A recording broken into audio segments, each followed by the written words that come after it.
The moment my daughter's future mother-in-law told me I would not be walking my own daughter down the aisle, everyone at the Thanksgiving table suddenly became fascinated with their plates.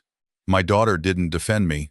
Her fiancé actually reached for his wine and said, "Tom, please don't make this harder than it needs to be."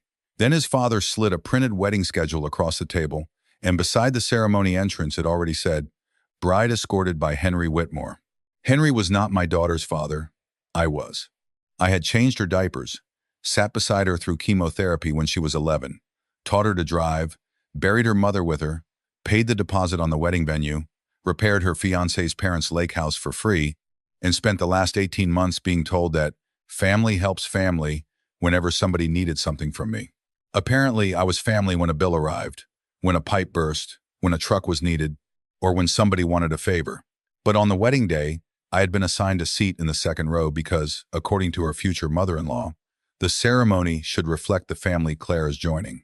I looked at my daughter and asked one question. "Is this what you want?" Tears filled her eyes. Her fiancé answered for her. That was when I stood up, folded my napkin, and made a decision that changed all of us. My name is Thomas Bennett. I'm 68 years old, and until that Thanksgiving, I thought one of the worst things a father could experience was losing his wife. I was wrong. There is another kind of loss that doesn't come with a funeral. It happens while the people you love are still sitting across from you. It happens when you realize someone has slowly taught your child to treat you like an inconvenience. I live outside Cincinnati, Ohio, in the same three-bedroom brick house my wife, Laura, and I bought when we were 29. It isn't impressive. The driveway has a crack running from the sidewalk to the garage. The kitchen cabinets are older than most of the people selling houses on television. One upstairs window sticks every summer. Laura wanted to replace it for 15 years. I kept promising I would. Then she died before I did. Breast cancer, 59 years old, 28 years of marriage gone in 14 months. Our daughter Claire was 27 when we lost her mother. She was the one who sat beside Laura during those final nights, when morphine made conversations short and sleep came in fragments. I still remember Laura reaching for Claire's hand and saying, "Don't build your life around keeping everybody happy." Claire laughed because that had always been her problem. She was the peacekeeper, the apologizer, the one who would eat the burnt piece of toast so nobody else had to. Laura looked at her and said, "I mean it, sweetheart. Kind people attract people who like being accommodated." I remembered those words. Claire did too, although it took her years to understand them. I spent 41 years as a commercial electrician. Nothing glamorous. Hospitals, schools, office buildings, warehouses, renovations. I started as an apprentice at 19 and eventually supervised crews for one of the largest electrical contractors in southern Ohio. By the time I retired, half the city seemed to contain a panel, conduit run, generator, or lighting system I had worked on at some point. I made a decent living. Laura taught fourth grade. We saved carefully, lived below our means, and never had much interest in impressing anybody. I drove a 9-year-old Ford F-150. My best jacket came from Costco. I knew how to repair almost everything in my house, and therefore refused to replace anything until it was absolutely dead. Claire used to joke that if the refrigerator ever exploded, I would probably try changing the fuse before buying another one. She wasn't wrong. Claire became a pediatric physical therapist. She worked at a rehabilitation hospital in Cincinnati, helping children learn how to walk again after injuries, surgeries, strokes, and neurological conditions. I don't say this because she is my daughter. She is genuinely good at what she does. Children trust her. Parents remember her. She has the patience of a saint and the upper body strength of a dock worker. 3 years after Laura died, Claire met Evan Whitmore at a charity event connected to the hospital. Evan was 38, 6 years older than Claire, and worked as a regional vice president for a commercial insurance firm. He was handsome in the way men in expensive catalogs are handsome. Perfect teeth, perfect haircut, athletic without looking like he ever sweated. He wore loafers without socks and somehow made that look intentional. The first time I met him, I liked him. That is important. I don't want to pretend I saw through him immediately, because I didn't. He came to my house carrying a bottle of bourbon and flowers for the framed picture of Laura I kept on the dining room hutch. That touched me. He asked about my work. He complimented Claire's cooking even though she had burned the garlic bread. When he left, I told her he seems like a good man. She practically floated home. For the first year, I saw nothing alarming. Evan remembered birthdays. He brought soup when I had the flu. He took Claire to Chicago for her 33rd birthday. He showed up when her tire blew out on Interstate 71. He was not some cartoon villain who spent his evenings plotting how to destroy our family. The problem came later quietly. Evan's family was wealthy. Not billionaire wealthy, Cincinnati Country Club wealthy. His father, Henry, owned 3 regional car dealerships before selling them. His mother, Vanessa, chaired charity boards, planned elaborate Christmas parties, and seemed incapable of serving food unless someone had folded a linen napkin beside it. They lived in Indian Hill in a stone house with 2 staircases, a wine cellar, and a kitchen bigger than my first apartment. They were polite to me, very polite. That almost made it worse. Vanessa never insulted my house. She simply said things like, "How charming that you've stayed in the same place all these years." She never criticized my clothes. She said, "Tom is wonderfully unaffected by appearances." She never called me poor. Once while we were discussing retirement, she placed her hand on my arm and said, "It must be comforting knowing Claire can help if things ever become difficult." I had no financial difficulties. I had a pension, Social Security, investments, and a paid-off house. I simply didn't see any reason to explain myself. Evan knew I was comfortable. Claire knew. Vanessa apparently preferred the version of me she had created. At first, I thought the class difference was harmless. Then Evan proposed. He rented a private rooftop downtown, hired a photographer, and proposed with the skyline behind them. Claire called me before she posted anything online. She was crying so hard I could barely understand her. "Dad, I'm getting married." I cried too. I'm not ashamed of that. For one night, I forgot every worry I had ever carried. My little girl had found someone. She sounded happy. That was enough. The first wedding planning meeting happened 6 weeks later at Vanessa and Henry's house. I arrived expecting pizza, notebooks, maybe an argument about flowers. Instead, Vanessa had a binder. Not a normal binder, a terrifying binder. Color-coded tabs, vendor lists, seating estimates, fabric samples, potential venues, suggested hotels, transportation plans. She had already researched everything. Claire laughed nervously. "Vanessa has been busy." Vanessa smiled. "I just thought I'd help get things moving." I remember looking at Claire. "Is this what you want?" She nodded. Mostly. Mostly. I should have paid more attention to that word. The wedding became bigger every week. Claire originally wanted maybe 80 guests at a renovated barn outside the city. Vanessa called barns cute for rehearsal dinners and booked a tour of a historic estate that held 250. Claire wanted simple wildflowers. Vanessa preferred white roses and orchids. Claire wanted barbecue at the rehearsal dinner. Vanessa said Evan's company executives would expect something more appropriate. Every time Claire pushed back, Evan found a way to make her feel unreasonable without actually saying she was unreasonable. Mom's excited. It's one day. They're paying for a lot. Why make this stressful? You know how she gets. That last sentence became common. You know how Mom gets. Which somehow always meant Claire should surrender. At the second planning dinner, Vanessa looked at me and said, "Traditionally, the bride's family handles certain things, but obviously there's no pressure." Whenever someone says there's no pressure while staring directly at you, there is pressure. I asked what Claire still needed. Venue deposit, photographer, part of the catering, and her dress. I told Claire privately that Laura and I had saved money for her wedding years earlier. Not an enormous amount. $25,000. "Dad, you don't have to." "I know. I mean it. So do I." She hugged me. I transferred $25,000 into a separate account and told her to use it for whatever mattered to her. I did not tell Vanessa. I didn't think I needed to. Apparently, Claire did mention it to Evan. That became important later. Over the next several months, something strange happened. The Whitmores began talking about the wedding as though they were rescuing it. Vanessa would say, "We're taking care of practically everything." Evan told friends his parents were basically hosting. At an engagement party, I overheard Henry's brother say, "Good thing Evan's parents can give Claire the wedding she never would have had otherwise." I looked at Claire. She had heard it too. Her face went red. I waited for her to correct him. She didn't. In the truck afterward, I asked, "Why didn't you say anything?" She stared through the windshield. "Because it didn't matter. It seemed to matter to you." "Dad, please don't start." "I'm not starting anything. His uncle doesn't know the details. Then maybe somebody should tell him before I become the charity case at my own daughter's wedding." Claire turned toward me. Nobody thinks that. I laughed softly. Sweetheart, somebody absolutely thinks that. She got quiet. Then she said, Vanessa just likes feeling like she's hosting. That was the beginning of a sentence I heard many times over the next year. Vanessa just likes things a certain way. Evan just wants everyone happy. Henry doesn't mean anything by it. It's easier if we let them handle it. I began watching Claire disappear one small compromise at a time. She changed the wedding colors because Vanessa disliked rust orange. She removed one bridesmaid because Evan's sister, Madison, expected to be included. She moved the date because Henry had a golf trip. She agreed to use a different photographer because Vanessa's friend had connections. None of these decisions mattered by themselves.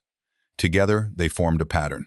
Claire was becoming a guest at her own wedding, and somehow, I was becoming labor. It started innocently. Henry called one Saturday because a circuit kept tripping at their lake house in Kentucky. Tom, you know electrical better than anybody. Could you take a quick look?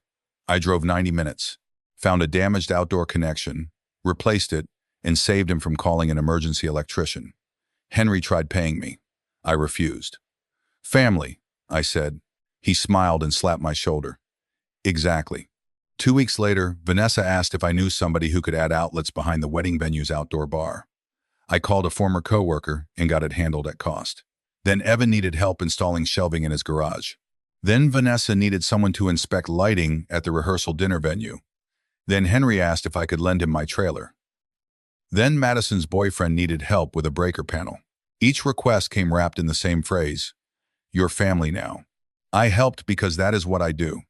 It is how I was raised. It was also what Laura would have done. But slowly, I noticed something. I was family when usefulness was required. At gatherings, I was becoming something else. The Whitmores took professional engagement photos at their lake house. Vanessa posted 12 of them on Facebook with the caption, "Our family is growing." There were photographs of Claire with Vanessa and Henry, Claire with Madison, Claire with Evan's grandmother, Claire with the family dogs. I was at that photo session. I had driven down early to help Henry repair a dock light before the photographer arrived. There was not one photograph of me in the post. Claire texted me 20 minutes later.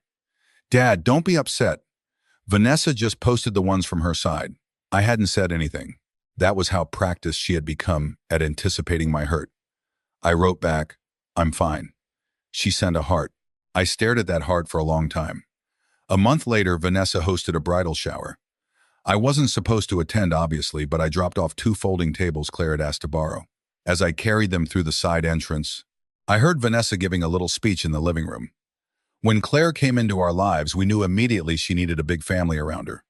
Women murmured warmly. Vanessa continued, "She lost her mother so young, and sometimes life leaves a girl without the guidance she deserves. We're just grateful we could fill some of those empty spaces." I froze with a folding table in my hands. She didn't say I was a bad father. She didn't have to. Several women said, "That's beautiful." I put the tables down in the garage and left without telling Claire what I heard. I wish I could say I confronted Vanessa. I didn't. I was embarrassed by how deeply it hurt. A 68-year-old man should be able to hear something stupid at a bridal shower without feeling like somebody kicked him in the chest. But grief does strange things. Laura had trusted me with our daughter. I had spent years wondering whether I had been enough for Claire after losing her mother. Vanessa had accidentally found the exact fear I kept hidden. That evening, Claire called. "You left before I could say hi. You were busy. Everything okay?" "Fine." "Dad." "I'm fine, Claire." I hated myself for lying. But what was I supposed to say? Your future mother-in-law made me feel like a widowed failure while serving mini quiches? I didn't want Claire defending me. I wanted her to notice. There is a difference. The next insult came from Evan. We were having dinner at a casual Italian restaurant. Claire excused herself to take a call from work. Evan leaned back and said, "Can I ask you something without you taking it personally?" Nothing good has ever followed that sentence. "Go ahead. Have you thought about what your role looks like after the wedding?" I stared at him. My role? With Claire. I was planning to remain her father. He laughed. "Obviously." Then he leaned forward. "I just mean boundaries." That word sounded rehearsed. "What boundaries?" "Claire feels responsible for you." "Did she tell you that?" He hesitated for half a second. "Not exactly." "Then who did?" "I've observed it. Interesting. He sighed. Tom, I'm not attacking you. Good. But she calls you every day, usually for about 5 minutes. You have dinner almost every Sunday, when she's free. You ask her for help with things. Name one. He frowned. That's not the point. It's exactly the point. His voice lowered. We're trying to build our own family. And you think I'm preventing that? I think after the wedding, priorities naturally shift. There it was. I looked at him for a moment. Has Claire told you she wants less contact with me? She doesn't want to hurt you. The answer told me everything. So no. Evan rubbed his jaw. You're making this adversarial. No, I'm asking whether my daughter has said something. You keep answering with what you think she should feel. Claire came back before either of us could continue. Evan smiled immediately. Everything okay at work? The conversation disappeared. That bothered me for weeks. I began pulling back. Not because Evan told me to. Because I wanted to know what Claire would choose without me making it easy. I stopped calling first every morning. I stopped assuming Sunday dinner. I waited. Claire called anyway. She came over anyway. Sometimes she arrived wearing sweatpants, kicked off her shoes, and fell asleep on my couch while football played in the background. She did not act like a woman desperate to escape her needy father. Yet something changed in how she talked about the wedding. She sounded tired. Every decision became, they want. They want assigned seating. They want a string quartet. They want the ceremony earlier. They want matching robes. They want the rehearsal dinner downtown. I finally asked, what do you want? Claire laughed. For it to be over. That was the first time I became genuinely worried. 3 months before the wedding, I received a group text from Vanessa. Hi everyone. Final family attire plan attached. Please purchase by August 15 so photos remain coordinated. I opened the image. Whitmore family.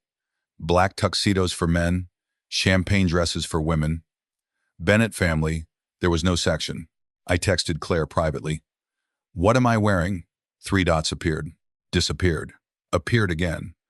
I was going to call you. That sentence tightened my stomach. She called 5 minutes later. Vanessa thinks maybe dark gray for you. Why not black? She wants the immediate family coordinated. I was quiet. Claire, am I immediate family? Dad, don't. That's not me starting a fight. I'm asking a question. Of course you are. Then why am I dressed differently?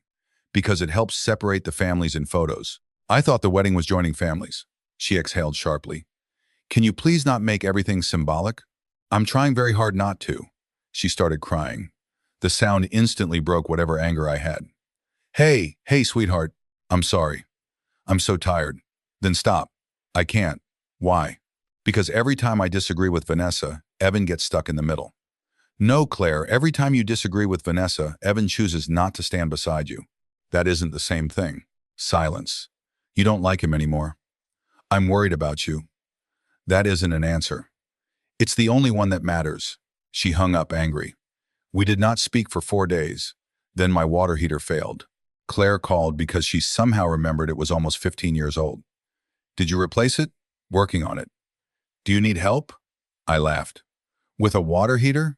You're old. Goodbye, Claire. She laughed. The tension disappeared. That was our relationship. We could hurt each other and still find our way back. I assumed nothing could permanently change that. Thanksgiving proved me wrong. The Whitmores hosted because the wedding was only 5 weeks away. Christmas would be chaotic. So Vanessa called Thanksgiving our final quiet family holiday before the big day.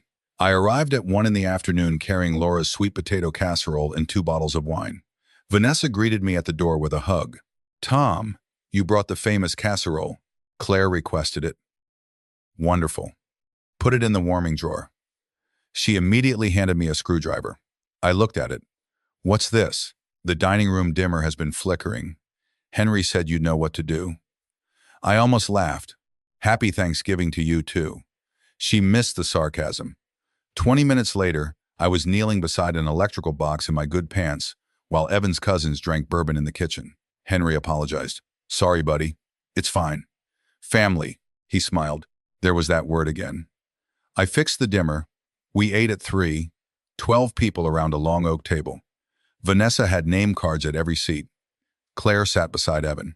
I sat halfway down beside one of Henry's cousins. Madison sat near Claire because Vanessa said, the wedding girls should be together. The meal started pleasantly enough. Football, work, Madison's new condo, Henry's golf trip. Then Vanessa raised her glass. Before dessert, I want to toast our last Thanksgiving before these two officially make us one family. Everyone smiled. I did too, she continued. Claire, from the moment you walked into this house, we loved you. Claire's eyes filled with tears. And after everything you've been through, losing your mother, growing up without the kind of big family Evan had, we feel incredibly lucky that we get to give you that now. My fork stopped halfway to my plate. Give her that now. As though I had delivered Claire to their doorstep unfinished. I looked at Claire. She stared at her lap. Vanessa kept talking. We want the wedding to show that unity. Two. Henry stood and retrieved several folders from the sideboard, which is why we finalized the weekend schedule. He passed them around. Thick cream paper, embossed initials, ceremony times, transportation, photo lists, speeches, dances. I saw my name twice. Thomas Bennett, seated row 2, Azel. Thomas Bennett, father-daughter dance, 8:40 p.m., 3 minutes. I stared at the ceremony section, bride escorted by Henry Whitmore. For several seconds, I honestly thought it was a printing mistake. Henry, I said. Yeah? Your name's here. He looked uncomfortable. Vanessa answered. We were going to discuss that tonight. Claire closed her eyes. My stomach dropped. She knew. Discuss what? Vanessa folded her hands elegantly. We've been thinking about the ceremony flow. The flow? Yes. And the flow includes Henry walking Claire down the aisle? Evan finally spoke. Tom, hear us out. I looked at my daughter. Claire? She whispered. Dad. That one word contained apology, fear, and exhaustion. Vanessa continued. Traditionally, yes. The bride's father does the escorting. But this wedding is a little unusual. How? Claire is joining a very large, close-knit family. Henry has really become another father figure to her. Henry looked embarrassed. Vanessa. It's true. She smiled at Claire. And since the ceremony is meant to represent the joining of families, we thought it would be meaningful if Henry escorted her. I stared at her. Meaningful to whom? Evan set down his fork. There's no reason to get confrontational. I'm sitting at Thanksgiving dinner being told another man is walking my daughter down the aisle. I think I'm allowed one follow-up question. Vanessa's smile tightened. Tom, nobody is excluding you. I looked down at the schedule. Second row. The front row is for the wedding party parents and grandparents. I almost laughed. Wedding party parents. You know what I mean. I don't think I do, Claire whispered. Dad, please. I looked at her. Not Vanessa, not Evan, my daughter. Did you agree to this? Tears filled her eyes. We talked about it. That wasn't my question. Evan leaned back. She agreed. I asked Claire. His jaw tightened. Claire wiped beneath one eye. I said it was okay. Something inside me cracked. Not because she chose Henry, because she could barely say the words. Is it what you want? She looked toward Evan before answering me. That single glance told me more than any sentence could have. Evan saw me notice. Tom. I ignored him. Claire, do you want Henry to walk you down the aisle? Her mouth opened. Closed. I don't want everyone fighting. That still isn't an answer. Vanessa sighed. This is exactly the kind of emotional pressure we were hoping to avoid. I turned toward her slowly. Emotional pressure? Claire has been under enormous stress. We're trying to create a smooth weekend by asking her father not to act like her father. Nobody said that.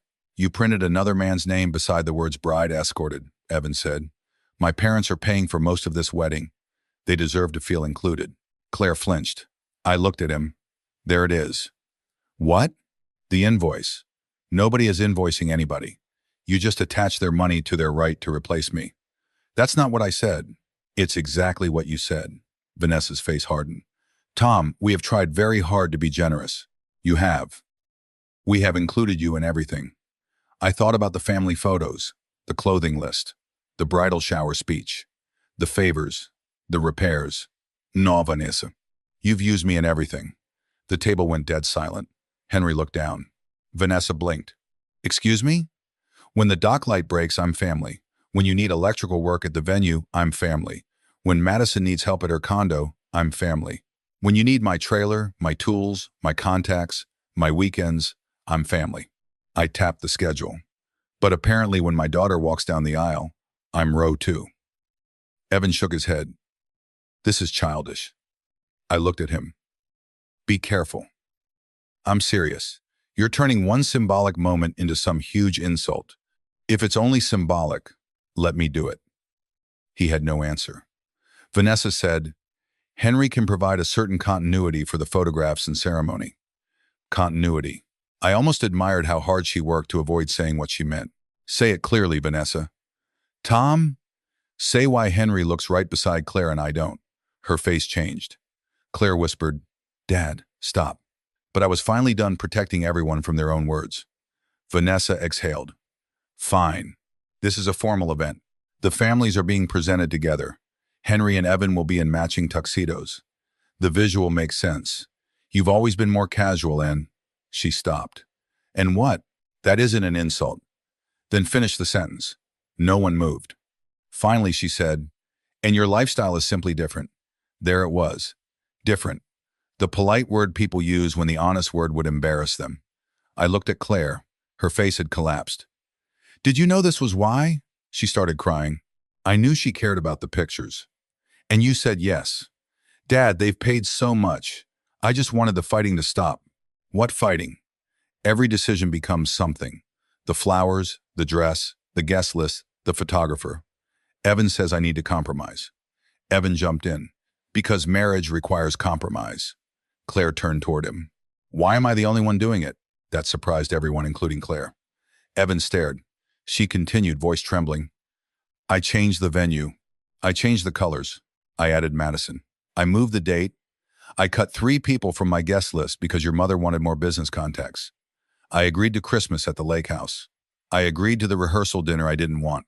And now I'm asking my dad to sit down while your dad walks me because your mother thinks he photographs better. Vanessa snapped. That is not what I said. Claire laughed through tears.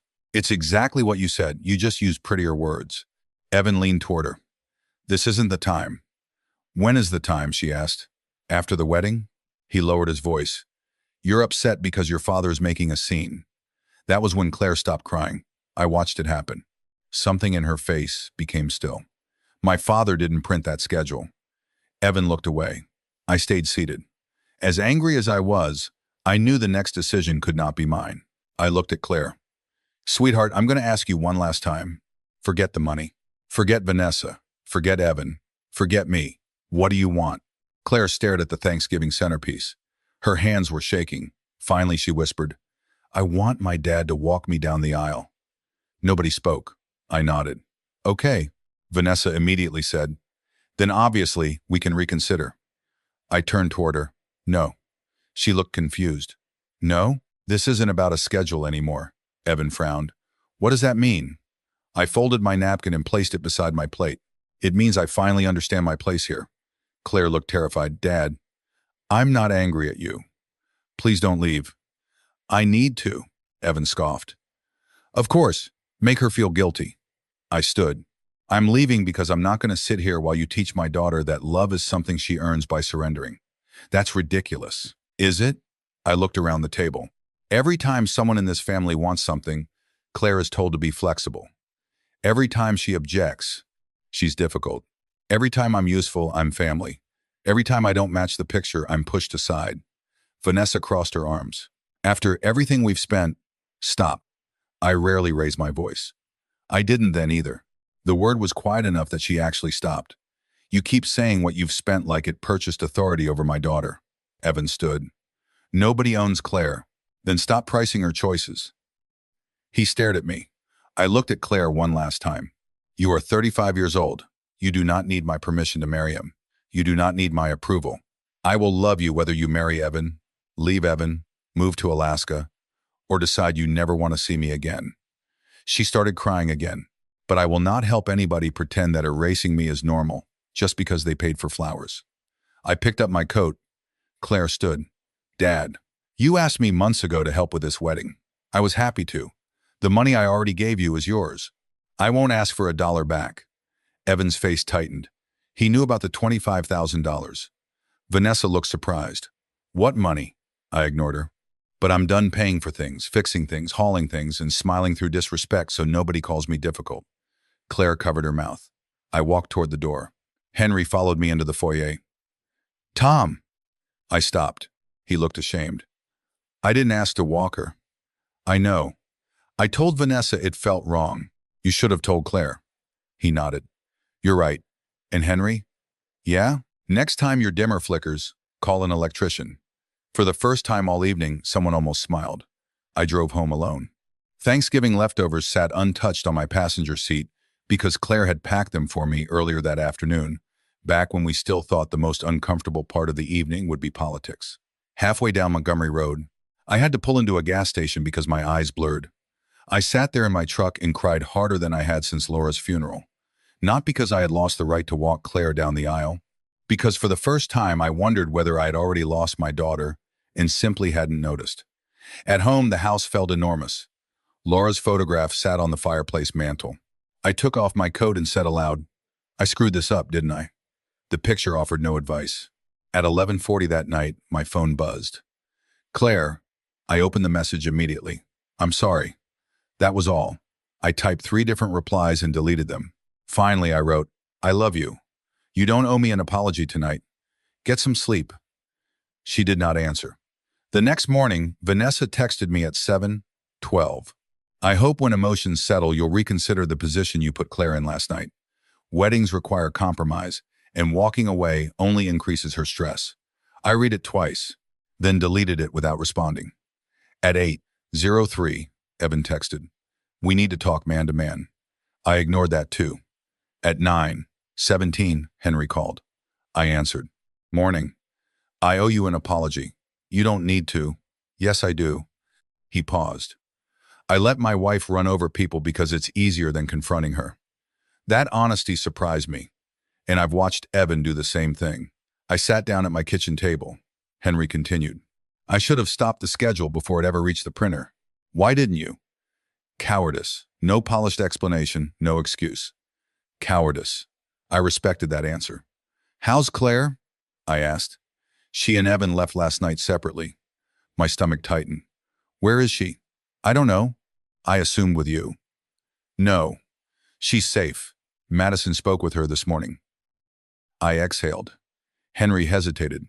There's something else you should know. What? Vanessa told the wedding planner you weren't contributing financially. I went still. Why? I don't know. Evan knows I gave Claire $25,000. Then he never corrected her. That hurt differently. I thanked Henry and hung up. At noon, Claire called. Can I come over? Doors open. She arrived 30 minutes later wearing yesterday's sweater, no makeup, hair pulled into a messy knot. She looked 12 years old and 45 at the same time. I opened the door. She hugged me before either of us spoke. We stood there for a long time. Finally, she whispered, I'm so sorry. Come inside. We sat at the kitchen table. I made coffee. Claire didn't touch hers. Did Evan tell Vanessa I didn't contribute? She looked up sharply. What? Henry called. Her face changed. Dad, I told Evan exactly how much you gave me. I know. Vanessa told me they were covering more because you were retired. And you never corrected her? Claire looked ashamed. At first I did. She said she meant they were covering more of the total. Then it just became this story that they were giving me everything. Why didn't you say something? Because every time I corrected one thing, another argument started. So you let them think I had nothing. Tears rose. Yes. I nodded slowly. Thank you for telling me. You're angry. I'm hurt. She looked down. That's worse. Probably. Silence sat between us. Then I asked, why did you agree to Henry walking you? Claire started twisting the ring on her finger. 3 weeks ago, Vanessa showed me the photo schedule. She said the photographer recommended pairing people by formal groups. I said you were walking me. She made this face. What face? You know the face. I did, Claire continued. She said Henry had always dreamed of walking a daughter down the aisle because they only had Evan and Madison doesn't want a traditional wedding. So you gave him my moment because he wanted one. Claire cried. I know how it sounds. How did Evan respond? He said it would mean a lot to his dad. And what did you say? I said it would hurt you. Then, he said you'd understand because you weren't insecure. I actually laughed. That's impressive. I know. He turned respecting me into a reason you could disrespect me. Claire covered her face. Oh my God. I let her sit with it. After a while, she whispered, I've been doing this for a year. Doing what? Explaining them. She stared at the table. Every time something feels wrong, I explain why they didn't mean it. Vanessa's excited. Henry is old-fashioned. Evan is stressed. Madison is blunt. They're spending money. They're trying to include me. Her voice broke. I have a reason for everybody except myself. I reached across the table and placed my hand over hers. You don't have to make any decision today. Everyone keeps saying that. Good. But the wedding is in 5 weeks. A date on a calendar is not a reason to ruin the rest of your life. She stared at me. Do you think I should leave him? I'm not answering that. Dad. No. Why? Because I spent all night angry that his family was deciding things for you. I'm not going to come home and do the same thing. Claire started crying again. I don't know what I want. Then that's the first honest thing you've said about the wedding in months. She stayed at my house for 6 hours. We did not talk about Evan the whole time. We ate reheated Thanksgiving food. She fell asleep on the couch beneath the quilt Laura made 20 years earlier. Around 6, her phone started buzzing repeatedly. Evan, Vanessa, Evan, Madison, Evan. Finally, Claire sat up and answered. Hi. I went into the kitchen to give her privacy, but the house was small. I could hear pieces. No, I'm at Dad's. Silence. Because I wanted to be here. Silence. Stop saying he manipulated me. Longer silence. No, Evan. He didn't tell me to cancel anything. Silence. Then Claire said something I had never heard her say to him. I'm not asking your mother. Her voice was firm. I'm telling you what I need. More silence. Her face changed. Then maybe we do have a problem. She ended the call. Her hands shook. What happened? I asked. She stared at the phone. I told him I want to postpone the wedding. Okay. He said if we postpone because of you, his parents will lose deposits. And? I said the money isn't my first concern. A strange little smile crossed her face. I don't think I've ever said that to him before. The wedding was postponed the next morning. Not canceled. Postponed. That distinction became very important to Evan's family. Vanessa immediately posted a vague message on Facebook about unexpected family health matters requiring a change of plans. Claire saw it and called her. Nobody is sick. Vanessa apparently said they needed something tasteful to tell guests. Claire told her to delete it. Vanessa refused. So Claire posted her own statement. Our wedding has been postponed because Evan and I need time to make sure the marriage we are planning belongs to both of us. Thank you for respecting our privacy. Within 15 minutes, Vanessa's post disappeared. That was the first public boundary Claire set. It was not the last. Over the next 2 weeks, Claire discovered things she had somehow normalized. Evan had already told his mother they would spend every Thanksgiving with the Whitmores after marriage because Tom doesn't do much anyway. He had told Vanessa Claire would probably reduce her work schedule once they had children, even though Claire had never agreed to it. He had promised Madison she could use Claire's guest room for 3 months after a planned relocation without asking Claire. He had even discussed selling Claire's condo after the wedding and using the equity toward a larger house closer to his parents. Claire owned that condo before she ever met him. When she confronted him, his answer was always some version of the same thing. I thought you'd agree. I assumed you'd be okay with it. It made the most sense. I was trying to plan for us. The word us had begun to mean Evan making decisions and Claire being expected to appreciate the effort. Still, she did not immediately leave. That frustrated some of our relatives. My sister called me and said, how can she still be considering marrying him? I said, because she loves him. People act as though love disappears the instant someone behaves badly. It doesn't. That is why leaving unhealthy relationships is difficult. Claire remembered the man who held her when she cried about Laura, the man who drove 3 hours to surprise her after a terrible week, the man who knew her coffee order, rubbed her feet after 12-hour shifts, and once spent an entire Saturday helping one of her patients' families move apartments. Evan was not evil every hour of every day. That would have been easier. He could be generous, funny, affectionate, thoughtful, and still believe his preferences deserve more weight than hers. Both things were true. 3 weeks after Thanksgiving, Claire invited Evan to my house. I did not know she had invited him until his BMW pulled into the driveway.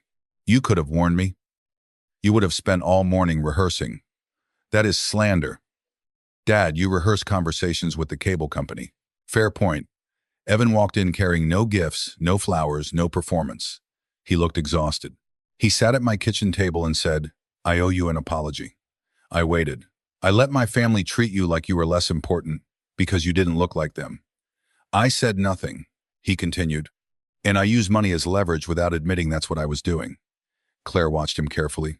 I told myself my parents were paying, so of course they deserved more input. Then I found out you paid $25,000, and somehow that didn't change how I thought. Why? I asked. Evan looked ashamed. Because by then, it wasn't about fairness. It was about status. That answer surprised me. Explain. My parents' money looked impressive. Yours was quiet. They booked things. They talked about prices. They wanted everyone to know what they were providing. He swallowed. You gave Claire money privately and kept showing up to fix things. He looked at me. I treated the visible contribution as more valuable. I nodded. That's honest. He exhaled. I also thought your relationship with Claire was unhealthy. Claire immediately tensed. Evan raised a hand. Let me finish. He looked at her. I was wrong about why, then back to me. You two are close. I was jealous of it. That was not the answer I expected. My dad and I don't talk like you and Claire. We never have. He loves me, but everything between us is practical. Business, sports, money. When I saw Claire call you just because she heard a stupid joke, it bothered me. He laughed bitterly. Instead of admitting I wanted that, I convinced myself she depended on you too much. I looked at Claire. Her eyes were wet. Evan continued, that doesn't excuse anything. No, I said. It doesn't. I know. We talked for nearly 2 hours. No magical transformation occurred. I did not suddenly trust him. Claire did not put her engagement ring back on. In fact, when Evan asked whether she still wanted to marry him eventually, Claire said, I don't know. He looked devastated. Then something happened that gave me the first small amount of respect I had felt for him in months. He said, okay. Not, how can you not know? Not, after everything we've invested? Not, what will people think? Just okay. Then he left. For the next 3 months, Claire and Evan attended couples counseling. I stayed completely out of it. That was harder than wiring a hospital during an ice storm. Claire would come over and say, therapy was rough today. Every cell in my body wanted details. I learned to ask, do you want to talk about it? Sometimes she did. Sometimes she said no. I learned that no did not mean rejection. It meant no. Vanessa did not adjust nearly as well. She texted Claire constantly. Your wedding dress is still here. The florist needs an answer. People are asking questions. Evan has been miserable. I hope you realize marriage means learning when to forgive. Claire began answering less.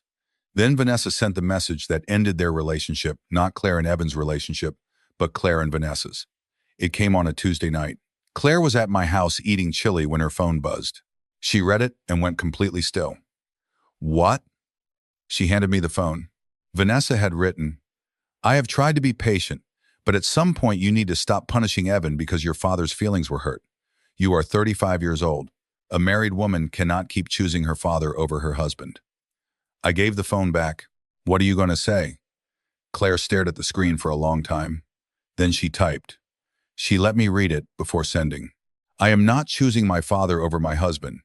I am choosing myself over a family that keeps asking me to prove my loyalty by hurting someone I love. Please do not contact me unless I reach out first. She hit send, then she blocked Vanessa. Her hands shook afterward. I feel horrible. Boundaries usually feel horrible the first time. Mom would have done this easily. I laughed. Your mother once drove around the block 3 times because she was too nervous to tell a neighbor their dog kept digging in our yard. Claire looked at me. Seriously? The woman was brave, not fearless. There's a difference. Claire smiled. That spring, the original wedding date passed. I expected Claire to fall apart. She surprised me. She took the day off work and drove with 2 friends to Hocking Hills. They hiked, ate terrible gas station snacks, and posted one photograph from an overlook. No white dress, no dramatic caption, just Claire smiling with windblown hair. Vanessa posted photographs from an elaborate charity gala the same weekend. In one, she stood beside Evan and captioned it, "Family is everything." Claire saw it. For the first time, she did not react. Evan had moved temporarily into an apartment downtown. He and Claire were still together, but they were rebuilding from the beginning. He stopped using his parents as intermediaries. He stopped asking Claire to attend Whitmore family events she wasn't comfortable attending. When Vanessa complained, he told her directly that the postponed wedding was not Thomas Bennett's fault. I heard that from Henry, not Evan. Henry and I had developed an odd friendship. Once every few weeks, we met for breakfast at a diner near Blue Ash. No country club, no business lunches. Pancakes, eggs, bad coffee. At our third breakfast, he said, "Vanessa thinks you hate her. I don't. Really? I don't have enough energy to hate people anymore." He laughed, then looked serious. "She does believe she was helping. I know. Does that matter? Intent matters. Impact matters too." Henry nodded. "I should have learned that 40 years ago." One afternoon, he asked me whether I regretted leaving Thanksgiving. I thought about it. No. Even with everything that happened? Especially because of everything that happened. Why? I stirred my coffee. Because if I had stayed, I would have taught Claire that keeping the peace mattered more than being respected. Henry stared at me. And I taught Evan the opposite. How? I stayed quiet every time Vanessa bulldozed people because I preferred peace. He smiled sadly. Turns out peace bought that way gets expensive later. 7 months after Thanksgiving, Claire came over on a Sunday morning. She walked in without knocking, which she had done since she was 16. I was repairing a cabinet hinge. "Coffee?" I asked. "No." "You sick?" Funny. She stood in the kitchen, hands in her pockets. Evan and I ended things. I put the screwdriver down. "I'm sorry." She nodded. "No tears yet. He's changed a lot." "I know. That's what makes it harder." She sat down. Therapy helped. He sees things now that he didn't before. "Then why end it?" Claire stared toward the backyard. "Because every time we talked about getting married again, I felt tired instead of excited." That sentence broke my heart. I kept asking myself whether I was staying because I loved who he is, or because I felt guilty leaving after he worked so hard to change. And that sounded like the same thing I'd been doing with his family, staying because leaving would disappoint someone. I sat across from her. "How did he take it?" He cried. Her eyes filled. I cried. "Did he blame me?" Claire shook her head. "No." She swallowed. He said, "Tell your dad I'm sorry I made him the villain because I didn't want to look at myself." I looked down. For a moment, I almost wished Evan had stayed the arrogant man from Thanksgiving. It would have been easier to dislike him. Instead, he had grown just enough to make the ending sad. Life does that sometimes. Not every toxic relationship ends because one person is irredeemable. Sometimes people change and the damage still remains. Forgiveness does not always mean reunion. Improvement does not create an obligation to stay. Claire moved forward slowly. There was no revenge phase, no social media campaign, no screenshots, no exposing the Whitmores. When mutual friends asked what happened, she simply said, "We realized we wanted different kinds of marriage." That was generous. Perhaps more generous than I would have been. I also changed. I stopped measuring my value as a father by how often Claire needed me. For years after Laura died, being useful had become my way of staying connected. Need a shelf? Call Dad. Flat tire? Call Dad. Broken disposal? Call Dad. Bad day? Call Dad. I had never demanded those calls, but somewhere inside me, I depended on them more than I admitted. The Whitmores had treated me like a toolbox, but if I was honest, sometimes I volunteered for that role because usefulness felt safer than loneliness. So I began saying no occasionally. Claire asked if I could assemble a patio set one Saturday. I said, "Nope." She stared at me. "Are you dying?" "I'm golfing." "You don't golf." "Exactly. I'm trying something new." "Who are you?" "A man with plans." She assembled the patio furniture herself. It leaned slightly to the left for 6 months. I never fixed it. That became a private victory. A year after the canceled wedding, Claire invited me to Thanksgiving at her condo. Only 8 people. My sister, 2 cousins, 3 friends from Claire's hospital. Henry came too. That surprised me. He and Vanessa had separated earlier that fall. I never asked for details. Henry simply said, "I finally got tired of confusing surrender with marriage." I understood more than he needed to explain. Claire cooked the turkey. It was dry. Nobody complained. I brought Laura's sweet potato casserole. Before dinner, Claire handed me a folded piece of paper. "What's this?" "Your seating assignment." I unfolded it. It said, "DAD wherever he wants." I laughed so hard I nearly spilled my drink. "You're ridiculous." Inherited it. After dinner, we sat around the table telling stories about Laura. Claire told everyone how her mother once accidentally dyed an entire load of laundry pink. I corrected 3 details. Claire accused me of rewriting history. Henry laughed. For the first time in years, Thanksgiving felt ordinary. I had forgotten how valuable ordinary could be. Later that evening, after everyone left, Claire stood beside me on the porch. Cold air drifted through the neighborhood. Christmas lights had already begun appearing on nearby houses. "Dad?" "Yeah?" "Do you know what bothered me most about that Thanksgiving?" "The seating chart?" "Besides that." I waited. "When you asked what I wanted, I didn't know." She wrapped her arms around herself. I had gotten so good at predicting what everybody else wanted that I stopped checking with myself. I nodded. "That scared me more than the wedding." "Me too." She looked at me. "I was angry when you left." "I know. I thought you were abandoning me because I disappointed you." My chest tightened. "Never." "I know that now." She smiled faintly. "But when you left, you were the first person who refused to participate without demanding that I follow you." I had never thought about it that way. Evan wanted me to choose him. Vanessa wanted me to choose their family. You just said, "I love you, but I'm not doing this anymore." She wiped beneath one eye. That was the first boundary anyone had shown me that didn't come with a threat. I looked away because my own eyes had begun burning. "Your mother would have done it better." Claire shook her head. "No, Mom would have thrown the schedule in the fireplace." I laughed. "That's true." She leaned her head against my shoulder. "I miss her. Every day." We stood there quietly. I thought about all the years I believed being a good father meant showing up for everything. Every recital, every hospital appointment, every broken car, every move, every bad breakup, every holiday. I still believe showing up matters. But that Thanksgiving taught me another lesson. Sometimes love means leaving the table, not to punish someone, not to manipulate them into chasing you, not because your pride is more important than the relationship. You leave because staying would require you to agree that disrespect is normal. You leave because the people you love are watching what you tolerate. You leave because boundaries are not walls meant to hurt others. They are doors that only open when respect is present. I did not save Claire from marrying Evan. Claire saved herself. I did not expose some evil family. The Whitmores exposed themselves slowly, through 100 small assumptions about money, appearances, loyalty, and who deserved to matter. And I wasn't perfect either. I should have spoken sooner. I should have told Claire when Vanessa's comments hurt me, instead of pretending fathers don't have feelings.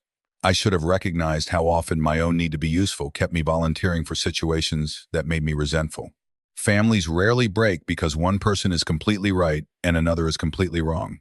More often, they break because unhealthy patterns survive too long without anyone willing to make the room uncomfortable. These days, Claire still calls me most mornings. Sometimes she doesn't. She still comes over for Sunday dinner. Sometimes she chooses friends instead. I no longer interpret either one as proof of how much she loves me. She has her life. I have mine. We choose to keep making room for each other. That is different from obligation. It is better. Evan eventually moved to Columbus for work. Claire heard through friends that he was dating someone new. She wished him well and meant it.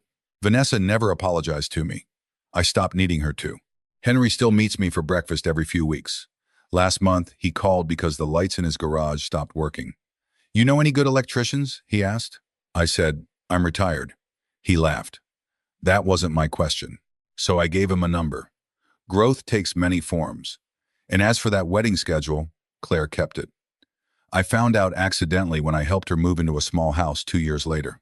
It was folded inside a box of old wedding items she had never thrown away. "Why keep this?" I asked. She took it from my hand. For a second, I thought she might cry. Instead, she smiled.